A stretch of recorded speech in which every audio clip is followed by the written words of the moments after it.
How's it going, guys? It's K Cars, and of course today we are back with another Jeep Cherokee XJ video.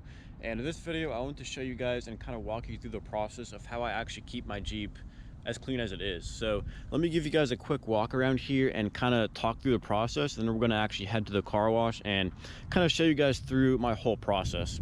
So I currently have to store my vehicles in a public parking garage, so I don't actually have access to an actual hose where I can hand wash this thing like on my own and actually do like my whole process. So unfortunately that's not really an option for me right now. So I actually have to use a like a public car wash, and I actually prefer to use the self-operated ones, like ones where you just like put the coins in and you can use like the power washer and all that fun stuff. So I do not actually like going through like the drive-through car washes, mostly because you can't really get all the detailed like washing that you want to get done. So there definitely are a few good ones out there, but most of the time you're probably going to do a better job if you just go to a public self-service car wash like we're about to do. So that's just my opinion. So basically the reason that I'm able to actually keep my Jeep this clean is, you know, the first reason is because I don't off-road this thing like barely ever. If you guys saw one of my previous videos, that's like the first time that I actually took this thing off-road for the first time in maybe like a year. So I really barely ever off-road this Jeep at all. So that's the main reason how I'm able to actually keep it so clean on the outside. Then we're also going to get to the inside as well later on. But another reason that we're able to keep it this clean is because I try not to drive it in like, I guess, rainy conditions, because, you know, rust is a huge problem with these old Jeeps, and driving it in rainy or wet conditions can increase the chances of getting rust. And so I try to stay out of the rain and stay out of wet conditions. I also do have my Jeep undercoated, which doesn't really have to do with keeping the exterior clean, I guess, and not dirty, but it definitely does help with preventing that rust. So two main reasons that I'm able to actually keep my Jeep this clean. So number one is because I barely ever off-road it, and number two is because I try to keep it out of the rain or any kind of wet conditions. So if you guys saw one of my previous videos, like I mentioned, we did take this Jeep like semi off-road, I guess, not like super off-road, but we did do a little water crossing. So I figured I would do this video and show you guys how I actually clean my Jeep. You can see it's really not too dirty at all. There's just a little bit of mud on the tires right there, a little bit on the body right here. So, you know, it's really not dirty at all, but I would consider it to be, you know, obviously it's not perfectly clean. So I definitely do want to get it washed. And if you look at the hood here, you can see it's not really sure how well it's going to show up on camera, but it also is pretty dusty just from sitting in the parking garage and not being driven in the rain at all.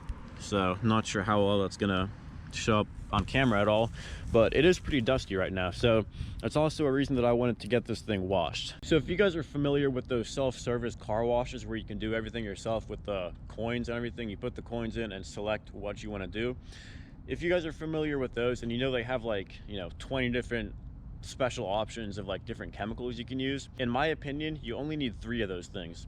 The first thing is going to be the pre-soak, the second one is going to be the actual like washing, so the soap, pressure wash, or whatever you want to call it, and the third one is going to be the rinsing. So I only use those 3 features on those self-service car washes, and by doing that you actually save a lot of money, because, you know, those things can get pretty expensive, and I think most of them just run off of the amount of time that you use it for. So usually I spend around $10 each time I wash one of my vehicles, and, you know, it's around the same amount of time if I'm washing the Jeep or the Challenger, but I do have different steps for the Jeep and the Challenger. So we're going to go through the steps of washing the Jeep, and then maybe in another video I'll probably do the Challenger as well.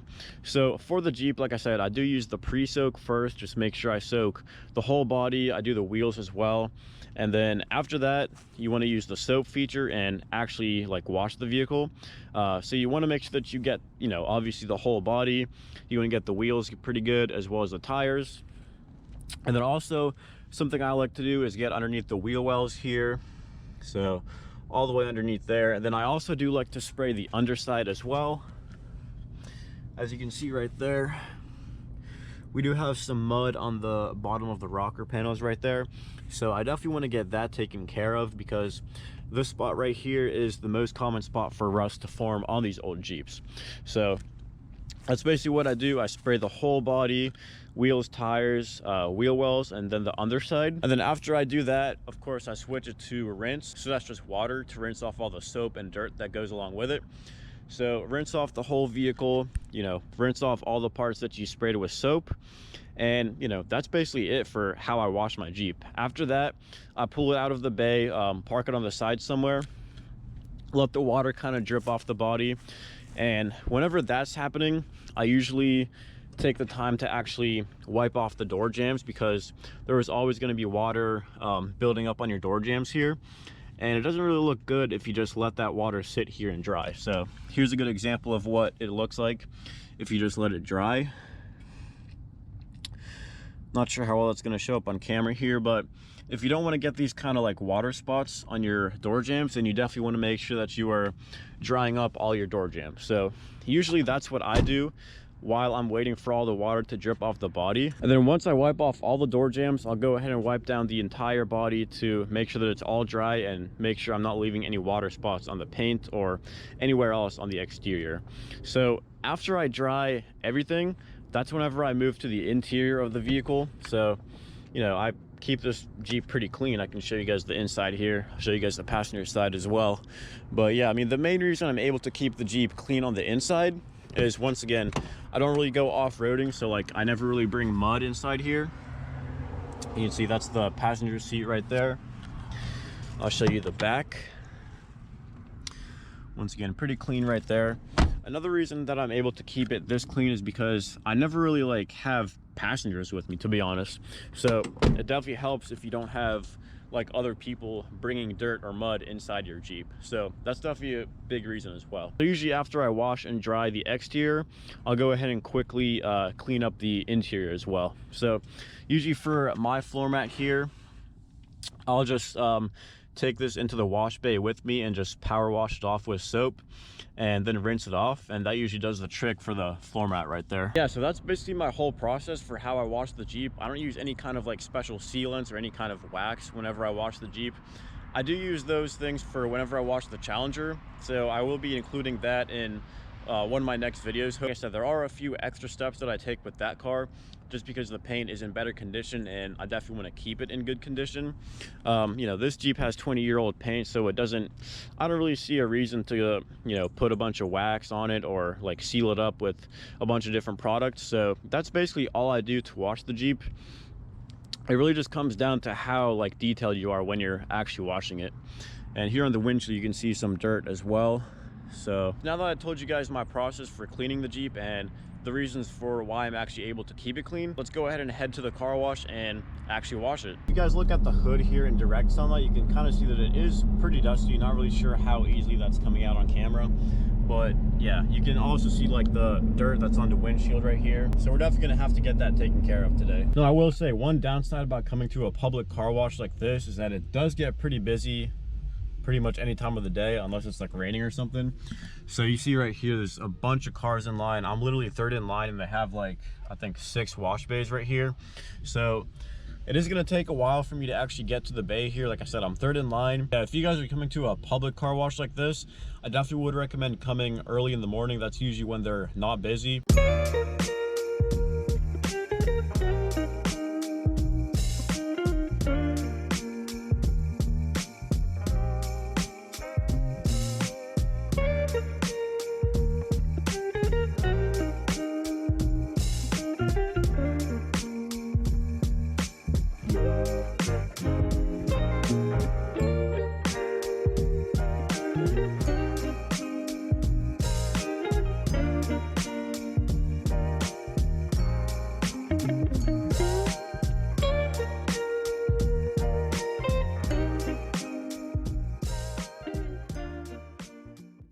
I decided not to actually take any videos of me actually walking through my process like at the actual car wash. I feel like it was a little bit too busy to like pull the camera out and like keep stopping and holding people up, because you guys saw there was a pretty long line, like 3 people waiting behind me. So decided not to do that, but I did want to talk to you guys about you know, how it turned out and show you guys the finished product here. So basically, after I went through the process of actually washing it in the car wash, like I said, I used the pre-soak and then the actual like soap pressure washer, and then I just rinsed it off. So basically just those 3 steps that you guys saw in that time-lapse video from the car wash. So that's basically all I did inside the car wash. Then whenever I drove it out, The first thing that I did was actually dry off the door jambs here. So as you can see, it does still have a little bit of water spots on here. Still have to finish drying that right there. You can see it's a little bit wet right there, right there.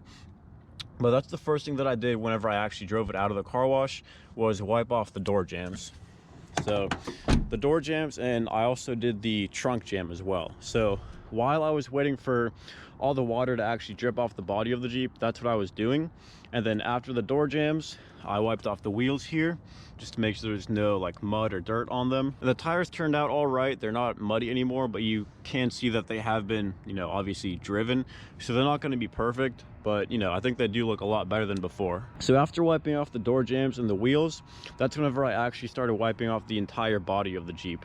So for the door jambs and the wheels, I just used like a tiny microfiber cloth. I probably went through like 2 or 3 of those to actually fully dry the door jambs and the wheels. And then for the actual body of the Jeep, I used a larger towel, and I had to use one of those. So let me show you guys what I used here. So right here is the actual towel that I used to dry the body of the Jeep. So it's kind of just like a, you know, probably looks like a microfiber towel here. So a large towel like this, that's what I used to dry the body. And then for the jams and the wheels, I used 2 of these smaller microfiber cloths. So after I got one of these wet, I went ahead and just wiped down the floor mats here. So you can see, after I got one of these wet from wiping off the door jambs like this, I just wiped off the inside of the mats a little bit like that. So, you know, not too dirty, so I don't really have to spend too much time on the inside of the Jeep. So that's pretty much all I did on the inside. Then one thing that I also forgot is I did also want to dry off the inside of the gas cap here. So just gonna do that real quick, just like that. Like I said, I don't really have too many steps for actually washing my Jeep here, but you also do want to make sure that you dry off the roof here, just to make sure that you're preventing any rust that you can. As you can see, I do have a good amount of rust spots here on the roof, so I definitely want to make sure to prevent any more of that from happening. But yeah, just give you guys a walk around here, show you guys what it looks like after the car wash. And of course, like I said, tires, they're never going to be perfect, but you know, of course they do look better than before. So that's basically the whole process that I go through to actually wash my Jeep. And you know, I also gave you guys some reasons as to how I actually keep it clean. So you know, just those 3 steps for washing the Jeep, nothing too fancy. I just go to a public self-service car wash, just the coin operated one. I spent 10 bucks on my entire Jeep. I think each coin is like 1 minute that you get to use it, so it literally took me like 10 minutes to wash the entire Jeep. So as you guys saw, I was also focusing on the underside of the Jeep, just to make sure that I got any kind of mud or dirt off of the underside to prevent any more rusting. So, you know, it took me 10 minutes in total, and then honestly drying took a lot longer than that. Drying, I was probably there for, I'm gonna say half an hour maybe, just drying the whole Jeep after washing it. So drying definitely does take a lot longer than actually like washing it. Something else I wanted to also touch on is that a lot of those self-service car washes say that you can like spray your entire engine bay with the power washer. I probably would not recommend doing that, just because there's a few things in here that, you know, they're not really meant to get wet. So I would probably, after like washing your whole vehicle, I would just probably just wipe down whatever you actually want to clean in here. So I'm just gonna wipe down around the outside. You know, I'm not gonna do like a too detailed job under the hood here, but at least if it's like wet or anything, just wipe it off real quick here. So I am planning on making one of these videos with the Challenger whenever I go to wash it next time. So with the Challenger, I do use that same car wash, same 3 steps for actually washing it, but I do take a little bit longer to actually wash it, just to get more detailed, because that car is much newer than my Jeep. So I definitely want to take good care of that paint and make sure it's, you know, as good as I can get it. So the only difference comes after the actual wash, because I do use H2O Garden Gloss. I also do use their all-purpose cleaner from Adams Polishes on the exhaust tips, just to get some of that discoloration off. So there are a few more steps that I use whenever I wash the Challenger. So if you guys want to check that video out, make sure to subscribe so you don't miss that one. So if you guys have any questions or comments, make sure to drop those down in the comment section below. And if you guys have any video suggestions for videos you'd like to see in the future, make sure to also drop those down in the comment section below. And if you guys like this video or found it entertaining, make sure to like, comment, and subscribe. And as always, thanks for watching.